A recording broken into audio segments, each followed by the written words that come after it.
के फूल का रहस्य क्या है?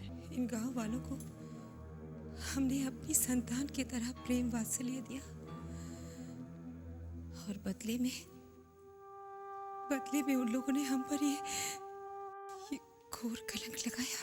मैंने किसी पर कोई लांछन नहीं लगाया है।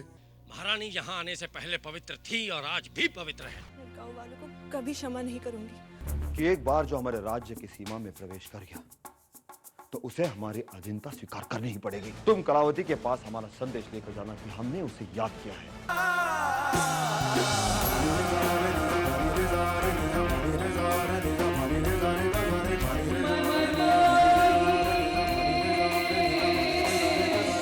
वाह कलावती वाह, ईश्वर ने तुम्हें जितना सुंदर बनाया है उतना तेज मस्तिष्क भी दिया है। हमारे लिए घोड़े का प्रबंध करो। और सिंह, क्या तुम्हें अभी तक समझ नहीं आया कि हमें ना सुनना पसंद नहीं है? समझ में आया युवराज, किंतु आप इतना क्रोधित ना हो, शांत हो जाएं, शांत। यदि वो निशाचरी हमें नहीं छलती तो हमारे घोड़े हमारे पास होते, किंतु ये निशाचरी तो बहुत ही पहुंची हुई निकली।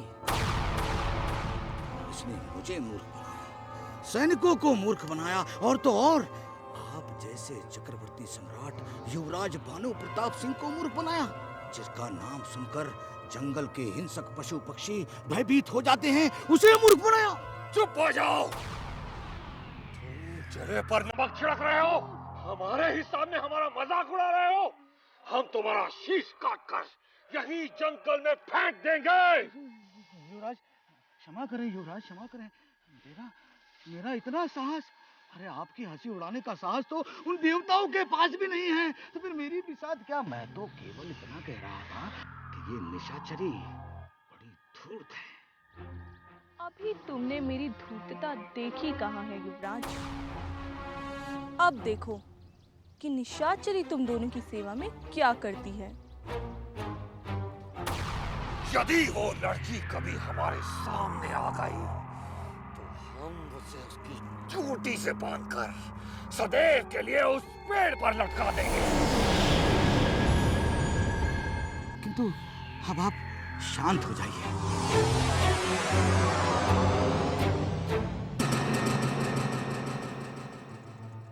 यदि आपके पैरों में अधिक पीड़ा हो रही है तो मैं अपने कंधों पर बिठाकर आपको राजकुमारी चंद्रमुखी के महल में चलता हूँ। हमारे पैर इतने दुर्बल नहीं हुए कि तुम जैसे गधे पर सवारी करनी पड़े। और जाओ और जाकर किसी घोड़े का प्रबंध करो। ये क्या युवराज, आपने आदेश दिया और घोड़े के हिननाने की आवाज? वो देखो, घोड़ा खड़ा है। युवराज, आपका आदेश भगवान ने भी स्वीकार कर लिया। अब शीघ्रता कीजिए युवराज, चल कर देखते हैं। आइए।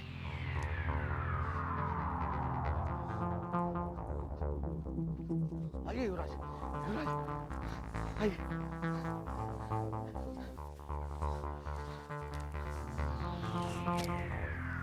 कितना भारी मनुष्य है। प्रतीत होता है ये युवराज नहीं, किसी बलवान का पुत्र है। इसका नाम भानु प्रताप किसने रख दिया? इसका नाम तो दानव कुमार होना चाहिए था। वाह, ऐसा प्रतीत होता है कि इस घोड़े की गर्दन हाड़ मांस से नहीं, रेशम की डोरों से बनी। क्या कह रहे हैं युवराज? अब तुम लालच मत करो, इस घोड़े पे बैठने का अवसर तुम्हें कभी प्राप्त नहीं होगा। चलो। हाँ, हाँ। चल सेनापति।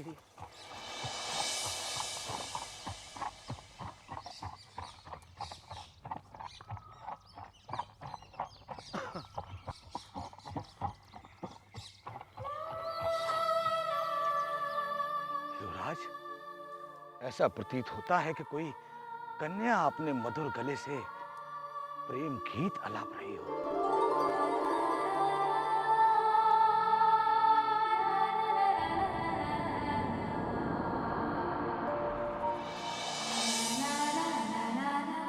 मूर्ख, ये कोई कन्या नहीं, स्वयं राजकुमारी चंद्रमुखी है। हमें प्रतीत होता है कि हमारे स्वागत में ये प्रेम गीत गा रही। सही कहा आपने युवराज, ऐसा मधुर स्वर तो केवल राजकुमारियों का ही होता है। चलो चल कर देखते हैं।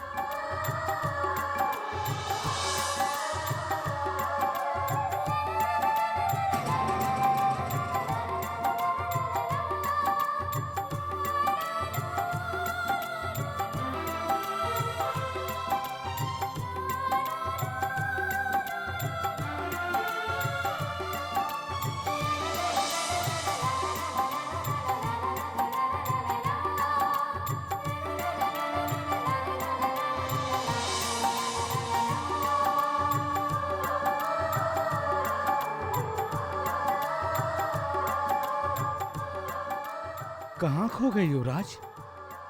वाह, आज से पहले हमने इतनी सुंदर कन्या कभी नहीं देखी।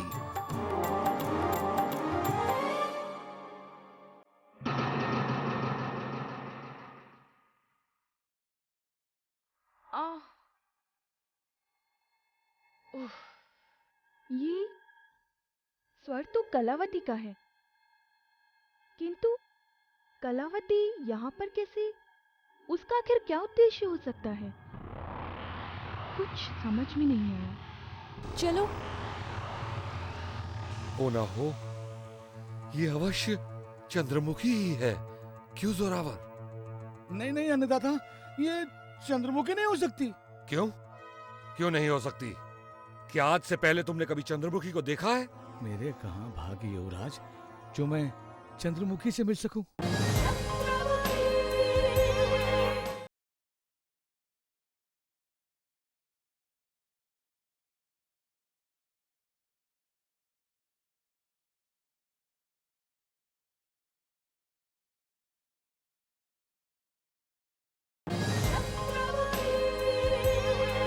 तो फिर तुमने कैसे कह दिया कि वो चंद्रमुखी नहीं है? युवराज, आप कह रहे हैं तो चंद्रमुखी होगी, किंतु चंद्रमुखी जंगल में न कोई सेना न कोई सेनापति।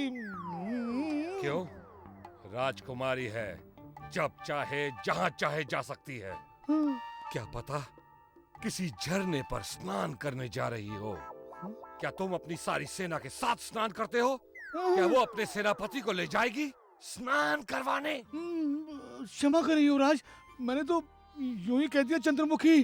चंद्रमुखी नहीं, राजकुमारी चंद्रमुखी जी कहो। जी चंद्रमुखी जी। और सुनो, अब हमारे ध्यान को भंग मत करना। हम खुले नेत्रों से राजकुमारी की काया को निहारना चाहते हैं। निहारिए निहारिए युवराज, निहारिए। अंततः सुंदरता निहारने के लिए ही तो होती है। परंतु तुम्हारे लिए नहीं। नेत्र झुकाओ। याद रखना, वो तुम्हारी होने वाली महारानी है। जानते नहीं महारानी पर नेत्र टिकाने का दंड क्या होता है? दंड से पहले मेरे नेत्रों की ज्योति छिन जाए युवराज। भला आपके होते हुए सेवक कैसे साहस कर सकता है? अब तुम जाओ, और जब तक हम न बुलाएं पलट कर मत देखना। जो आपके आगे युवराज, तो हम जाएं? जाओ।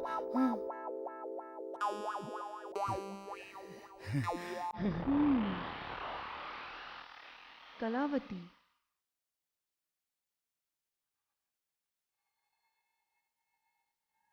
ओह, तो ये दोनों मूर्ख कलावती को चंद्रमुखी समझ रहे हैं।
वाह, क्या सौंदर्य है, क्या नए नक्श हैं।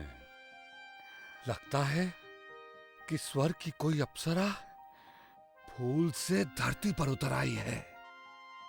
आप अवश्य वही राजकुमारी हैं जिनकी खोज में हम लंबी यात्रा पर निकले थे, और अब लगता है कि हमारी यात्रा समाप्त हो चुकी है।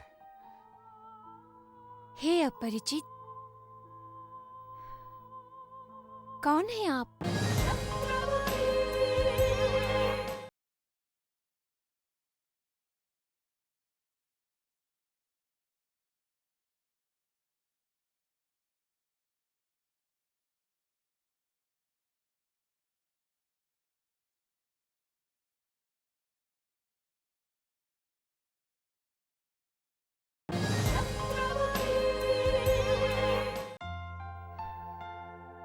कौन है आप?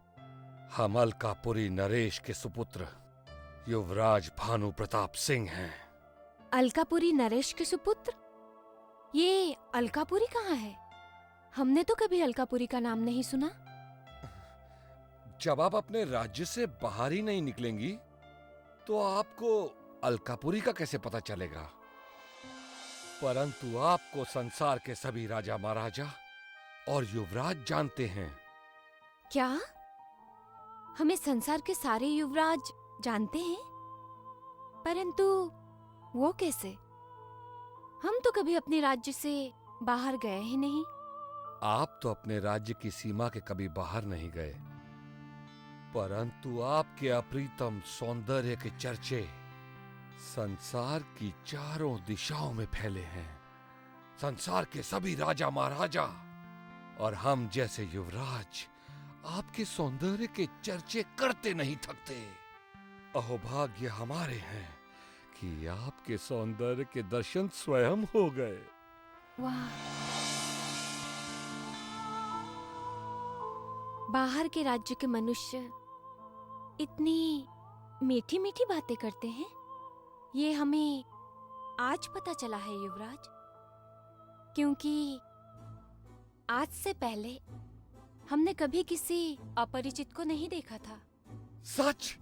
इसका तात्पर्य ये हुआ कि हम ही वो प्रथम युवराज हैं जिसे आपके इन सुंदर नेत्रों ने निहारा है। आपकी सौगंध। हमारी सौगंध। आप ही वो प्रथम युवराज हैं। इससे पहले हम भी कभी इस झरने पर स्नान करने नहीं आए थे। हो सकता है झरने पर स्नान करने के बहाने हमारे भाग्य में आपसे मिलना लिखा था। हाँ राजकुमारी जी, हमें भी यही प्रतीत हो रहा है जो आप कह रही हैं। इससे पहले आपकी खोज में हमने बहुत कष्ट उठाए, पर आपके सुंदर फूलों जैसे मुखड़े को देखकर हम अपने सारे कष्ट भूल चुके हैं। ये मूर्ख युवराज तो बहुत सरलता से ही कलावती के जाल में फंस गया। सोचा था इसे फांसने के लिए अपनी कला का भरपूर प्रदर्शन करना पड़ेगा, परंतु इसकी कोई आवश्यकता ही नहीं पड़ी। आप चुप क्यों हो गई राजकुमारी जी? कुछ बोलिए ना। समझ में नहीं आता क्या कहे। जीवन में आज पहली बार किसी पराये युवक के इतने समीप आए हैं ना, इसीलिए थोड़ा घबरा गए हैं। देखिए ना, हमारे हाथ पैर कैसे कांप रहे हैं। अब हम पराये कहाँ रह गए हैं?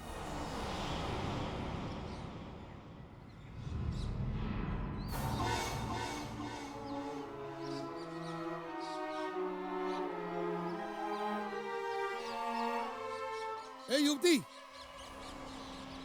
ठहरो।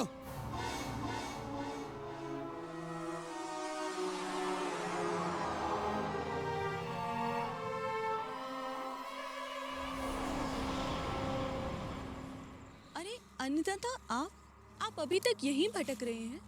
यहीं पर भटक रहे हैं? हम कुछ समझे नहीं। क्या आप भूल गए? आप और आपके साथी मुझे उस पहाड़ी की विपरीत दिशा में मिले थे। याद आया, आप चंद्रमुखी के राज्य की ओर निकले थे।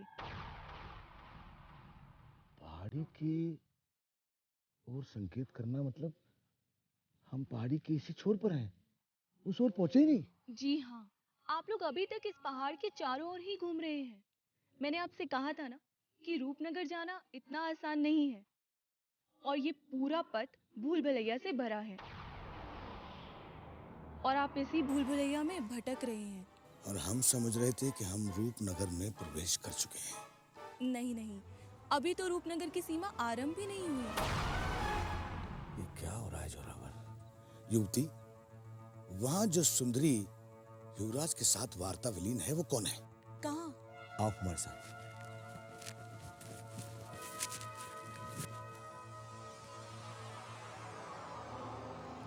वो देखो,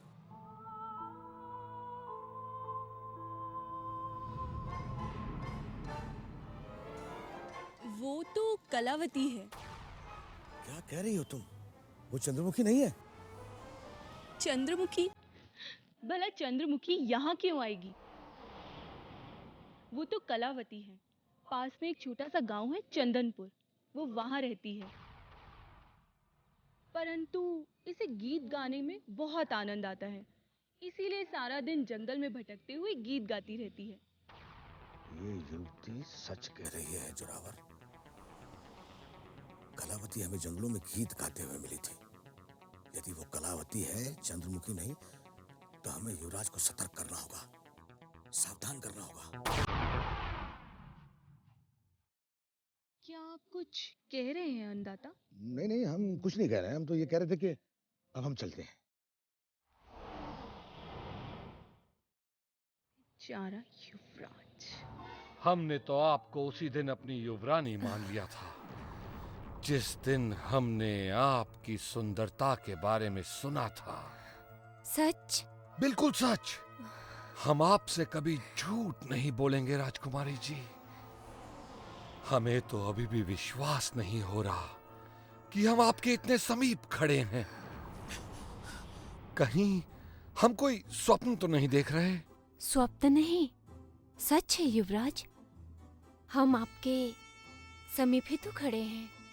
समीप तो हैं, परंतु हम आपके और समीप आना चाहते हैं। और समीप। युवराज!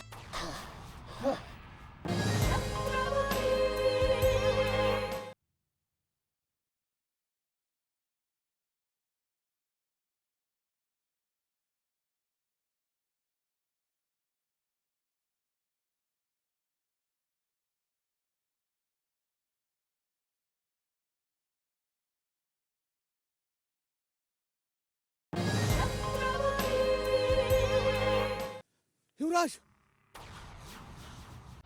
हमें हमसे कुछ बात करनी है। परंतु हमें कुछ नहीं सुनना। हमने तुम्हें आदेश दिया था कि जब तक हम न बुलाए मत आना, पर तुम अपना मुंह उठाकर चले आए। देखते नहीं, हम राजकुमारी से वार्तालाप कर रहे हैं। वो तो दिख रहा है युवराज, किंतु हमें इस समय आपसे अत्यंत आवश्यक वार्ता करनी है। बको, क्या कहना चाहते हो? युवराज, ये राजकुमारी चंद्रमुखी नहीं है। क्या? हाँ। तो फिर कौन है? ये बासी के गांव की साधारण युवती है, और इसका नाम है कलावती। क्या तुम कहना चाहते हो कि हम एक साधारण युवती और एक राजकुमारी में अंतर भी नहीं कर पाए? हाँ, अंतर तो कर पाते युवराज, किंतु इस समय आपके नेत्रों पर पर्दा पड़ा है। और तो और युवराज, हम इतनी लंबी यात्रा करने के पश्चात भी वहीं खड़े हैं जहाँ से प्रारंभ किए थे। क्या? ये सब तुम्हें कैसे पता चला? युवराज, मुझे उस युवती ने बताया। और ये वही युवती है युवराज, जो उस रात हमें जंगल में लकड़ियां चुनते हुए मिली थी।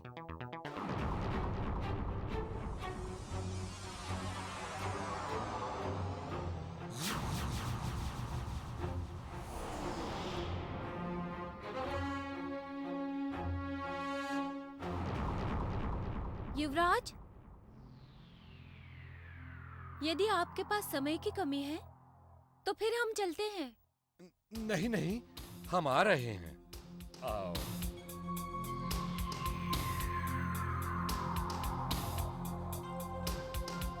हम कब से आपकी प्रतीक्षा कर रहे हैं, परंतु एक आप हैं कि अपने इस सेवक के साथ वार्तालाप किए जा रहे हैं। हमारी वार्तालाप तो समाप्त हो चुकी है, परंतु हम ये जानना चाहते हैं कि क्या तुम्हारा नाम कलावती है?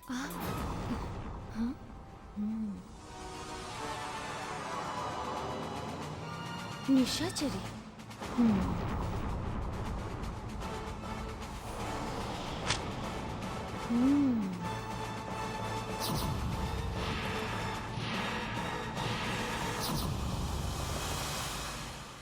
तो इस निशाचरी ने इन मूर्खों को मेरा भेद बता ही दिया। युवराज के प्रश्न का उत्तर दीजिए। क्या आपने सुना नहीं? अन्नदाता क्या पूछ रहे हैं? क्या आपका नाम कलावती है? हाँ, हमारा नाम कलावती है।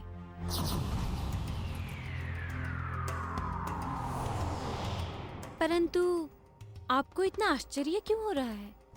क्या हमारा नाम अच्छा नहीं लगा?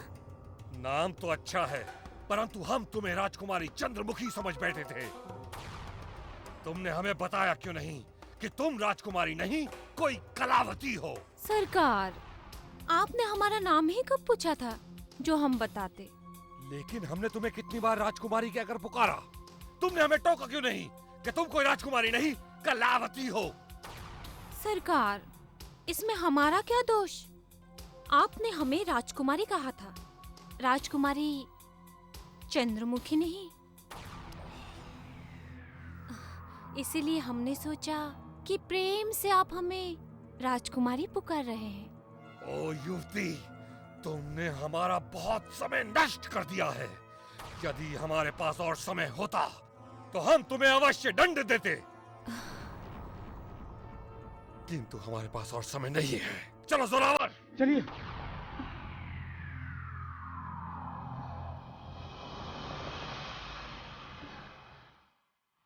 सारा परिश्रम व्यर्थ हो गया, और हमारा परिश्रम व्यर्थ करने वाली और कोई नहीं, निशाचरी है। समय आने पर इस निशाचरी से हम बदला जरूर लेंगे। कहाँ है वो युवती? अभी अभी तो यहीं छोड़कर गया था युवराज। लगता है आपने गांव चली गई। और हमारा घोड़ा कहाँ है? घोड़ा भी यहीं था युवराज, अब तो वो भी लेके चली गई। मूर्ख हो तुम! एक युवती मिली थी जो हमें रूपनगर का मार्ग बता सकती थी, वो तो गई, साथ में हमारा घोड़ा भी ले गई। तुम हमारे सेनापति कभी नहीं बन सकते। नहीं नहीं युवराज, मैं तो घोड़े के साथ उस युवती को यहीं छोड़कर गया था, और आपको ये बताने के लिए गया था कि आप जिस युवती से बात कर रहे हो वो चंद्रमुखी नहीं है, वो कलावती है। भूल जाओ ये सब। यदि हम जहाँ से निकले थे वहीं भटक रहे हैं तो रूपनगर यहाँ से और कितनी दूर है? अब रूपनगर तो बहुत दूर है युवराज, किंतु मुझे पुरानी कहावत सत्य दिखाई पड़ती है। कौन सी कहावत? वही कि जो कोई भी रूपनगर में प्रवेश करने का प्रयत्न करता है वो लौटकर अपने राज्य में वापस नहीं जाता। अब हम भी अपने राज्य वापस नहीं जाएंगे युवराज। कायरों की भांति बात मत करो। यदि वो कहावत सत्य होती तो कोई ना कोई पथिक हमें अवश्य दिखता जो बाहर से आया है, परंतु इस जंगल में हमें ऐसा कोई मनुष्य दिखाई नहीं दिया। कैसी बातें करते हैं युवराज, क्या आपको दुर्गेश्वरी की वाणी याद नहीं? कौन सी वाणी? यही कि जो कोई भी रूपनगर में प्रवेश करने का प्रयत्न करता है उसे राजवीर सिंह और रणबीर सिंह के सैनिक बंदी बना लेते हैं। अब जो कोई भी यहाँ आया होगा वो तो बंदी बना लिया गया होगा, तो फिर हमें कोई मनुष्य कैसे दिखाई पड़ सकता है युवराज? तुम ठीक कह रहे हो जोरावर, परंतु ऐसा भी तो हो सकता है कि कोई बंदी रूपनगर से भाग निकला हो या फिर उनके सैनिकों की किसी पर दृष्टि न पड़ी हो। यदि ऐसा हुआ होगा युवराज तो हमें अधिक चिंता करने की आवश्यकता नहीं है। यदि हमारा भाग्य प्रबल रहा तो कोई ना कोई पथिक हमें अवश्य मिलेगा। भानु प्रताप सिंह अपने लक्ष्य पर पहुंचकर ही दम लेगा। चलो चलिए।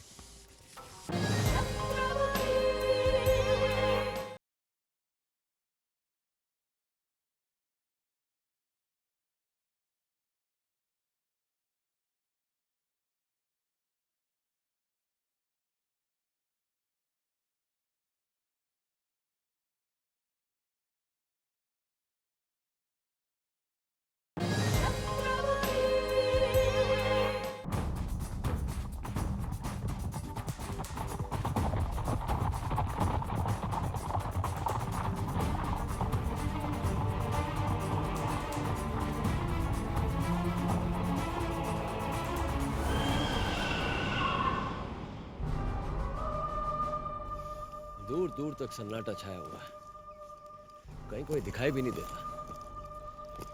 कैसा जंगल है ये, एक पशु की ध्वनि भी नहीं सुनाई देती।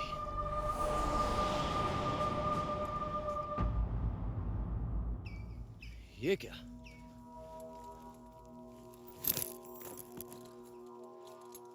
लगता है वहां के महात्मा बैठे हैं, जो कदाचित तप कर रहे हैं।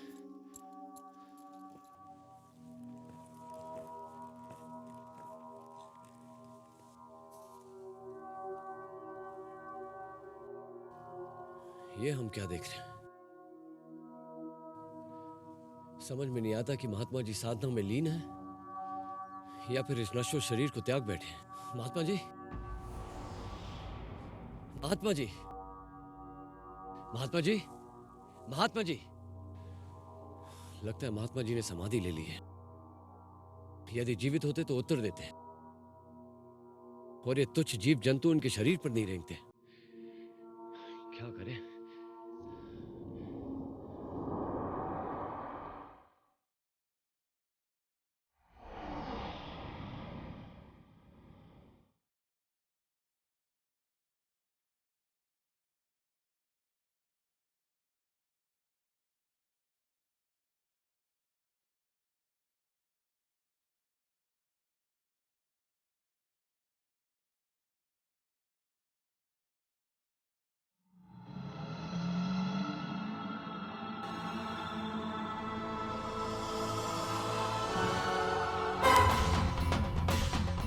चमत्कार हो गया। धन्य युवक, तूने हमारी बरसों की तपस्या भंग कर दी। शीघ्र बता, तूने घोर दुस्साहस क्यों किया? अन्यथा मैं तुझे शाप देकर इसी स्थान पर भस्म कर दूंगा। क्षमा कर दीजिए महात्मा जी, हम भूल कर बैठे। हमसे घोर अपराध हो गया, परंतु इसका हमें कोई आभास नहीं था। हम तो केवल आपके शरीर से रेंगते कीड़ों को हटाने का प्रयत्न कर रहे थे। क्षमा कर दीजिए महात्मा जी। वत्स, क्या तुम इस वन में प्रथम समय आए हो? हाँ महात्मा जी, हम अपने बड़े भाई विजेंद्र सिंह को खोजते खोजते यहाँ वहां भटकते फिर रहे हैं, परंतु उन्हें खोज नहीं पाए। उन्हीं को खोजते खोजते आपके दर्शन हो गए।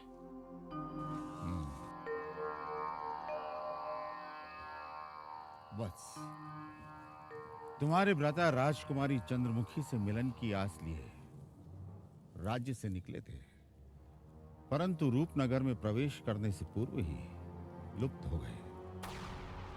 क्या तुम उन्हीं के लिए पीड़ा झेल रहे हो? हाँ महात्मा जी, बिना बताए आपने हमारे मन की पीड़ा को पढ़ लिया। आप अंतर्यामी हैं। अब ये बताने की कृपा कीजिए कि हमारे भ्राता हैं कहाँ, किस अवस्था में हैं। उन्हें खोजते खोजते हम थक कर चूर हो चुके हैं। शांत हो जाओ वत्स, हम सब बताएंगे।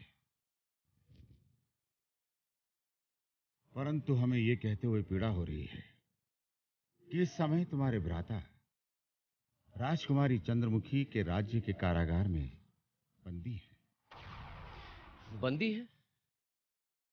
और वो भी चंद्रमुखी के राज्य में? ये कैसी परीक्षा है महात्मा जी? जिस राजकुमारी के प्रेम में पड़कर उन्होंने अपना राजपाट तक त्याग दिया, उसी के राज में बंदी है। ये कैसा प्रेम है राजकुमारी चंद्रमुखी का महात्मा जी? इसमें राजकुमारी चंद्रमुखी का कोई दोष नहीं है। तो फिर किसका दोष है महात्मा जी? अगर राजकुमारी चंद्रमुखी दोषी नहीं है तो कौन दोषी है? दोषी राजकुमारी के महल में बैठने वाले दुष्ट मंत्री और दरबारी हैं, जो राजकुमारी और उसके पिताश्री के शत्रु हैं। ये क्या कह रहे हैं आप महात्मा जी? उन्हीं के मंत्री उनके शत्रु हैं? हाँ वत्स, परंतु वो दुष्ट ये नहीं जानते कि जिसे वो राजकुमारी चंद्रमुखी समझ रहे हैं, वो राजकुमारी चंद्रमुखी नहीं अपितु कोई और है। क्या वो चंद्रमुखी नहीं कोई और है? हम समझाते हैं वत्स, सुनो। वर्षों पहले राजा सुरेंद्र सिंह की तपस्या से प्रसन्न होकर ईश्वर ने उसे फूल जैसी कन्या का वरदान दिया, जिसका नाम रखा गया राजकुमारी चंद्रमुखी। राजकुमारी चंद्रमुखी 16 सावन पार कर युवा हुई तो उस पर एक दिन महलों में जानलेवा हमला हुआ। हमले में तो वो बच गई, परंतु उस पर हमला करने वाले कोई और लोग नहीं, वही लोग थे जिन पर महाराजा सुरेंद्र सिंह को पूर्ण विश्वास था। लेकिन महात्मा जी, महाराज सुरेंद्र सिंह के साथ विश्वासघात करने का क्या कारण था? राजकुमारी की सुंदरता। राजकुमारी की सुंदरता? हाँ, उसकी सुंदरता ही उसकी शत्रु बन गई। उसे अपनी रानी बनाने के लिए संसार के सभी राजा महाराजा और युवकों में एक होड़ सी लग गई।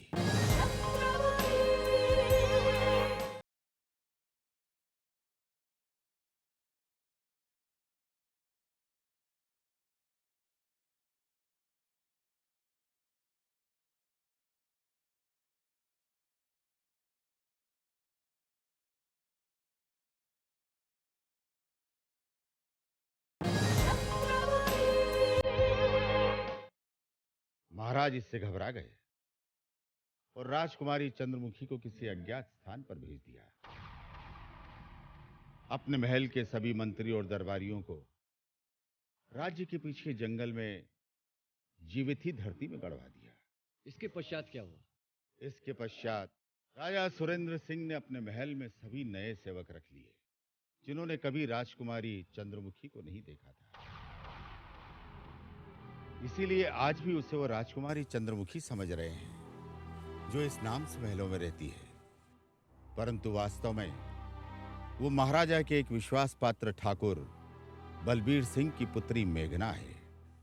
अब तो तुम ये समझ गए होगे कि वास्तव में राजकुमारी चंद्रमुखी कोई और है। समझ गया, परंतु ये समझ में नहीं आया कि जिसे महाराज ने बरसों पहले किसी गुप्त स्थान पर भिजवा दिया था, वो चंद्रमुखी कहाँ है? वो रूपनगर में ही है। महल में एक साधारण कन्या के रूप में वो अपना जीवन हंसते खेलते निडरता के साथ कलावती के नाम से व्यतीत कर रही है। महाराजा सुरेंद्र सिंह के अतिरिक्त ये कोई नहीं जानता कि वास्तव में वही कन्या राजकुमारी चंद्रमुखी है। चंदू के चाचा ने चांदी की चम्मच में चटनी।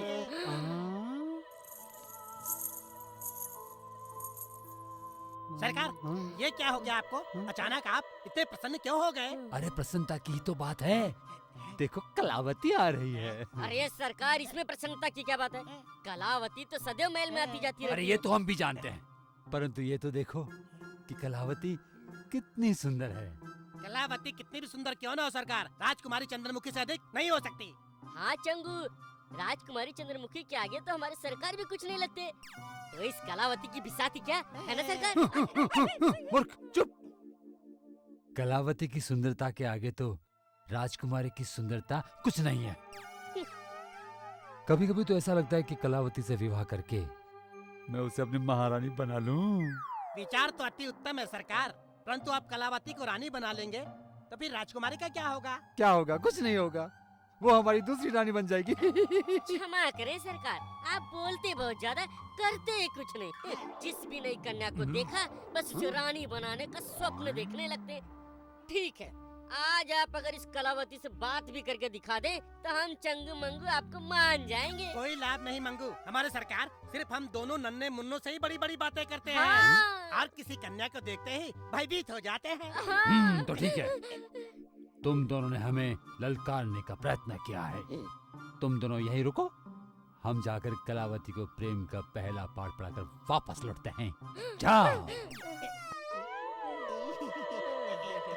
धुआं धुआं। तुम जाओ।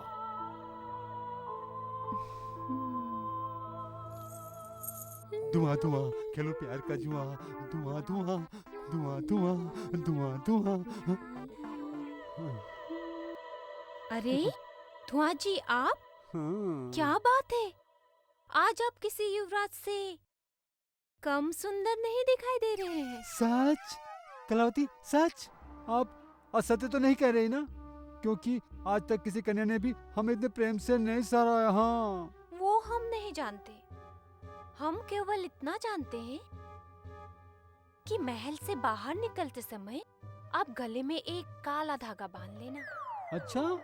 कहीं किसी सुंदर कन्या की नजर न लग जाए। फिर तो समझ लो कि महल में ही नजर लग गई मुझे, बाहर निकलने की नौबत ही नहीं आई। परंतु महल में आपको किसकी नजर लग गई? कौन है वो भाग्यशाली सुंदरी? यदि आप बुरा ना माने तो उसका नाम बता दूं? बताओ बताओ, हमें क्यों बुरा लगेगा? हमको लगता है हमको स्वयं आप ही की नजर लग गई। क्योंकि सवेरे से महल में किसी कन्या के दर्शन ही नहीं हुए।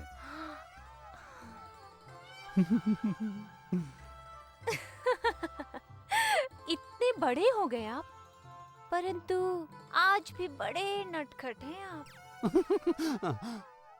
तो फिर चलें? कहाँ चलेंगे कलावती जी? अरे, हम आपके साथ चलने की बात नहीं कर रहे थे।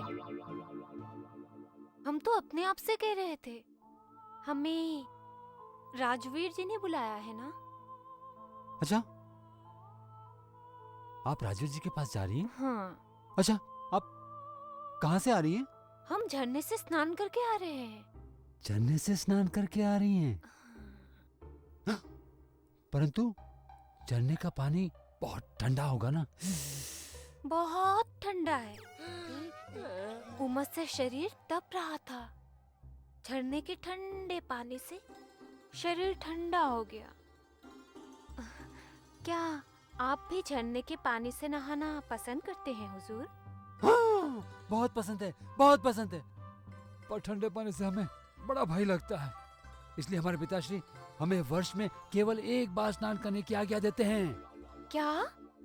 वर्ष में केवल एक बार? हाँ, किंतु आप हमें साथ ले जाया करेंगी तो पिताश्री की आज्ञा लेकर हम रोज रोज स्नान करने झरने पर आपके साथ आया करेंगे। ठीक है? ठीक है। आप राजेश सिंह के वहां जा रही है ना? जाइए, पर संभलना, वो बहुत निर्दयी मनुष्य है। निर्दयी? हाँ। हम कुछ समझे नहीं हुजूर। वो राजवीर सिंह सुंदर सुंदर कन्याओं के प्राण हर लेता है और दूर जाकर जंगल में फिकवा देता है। क्या?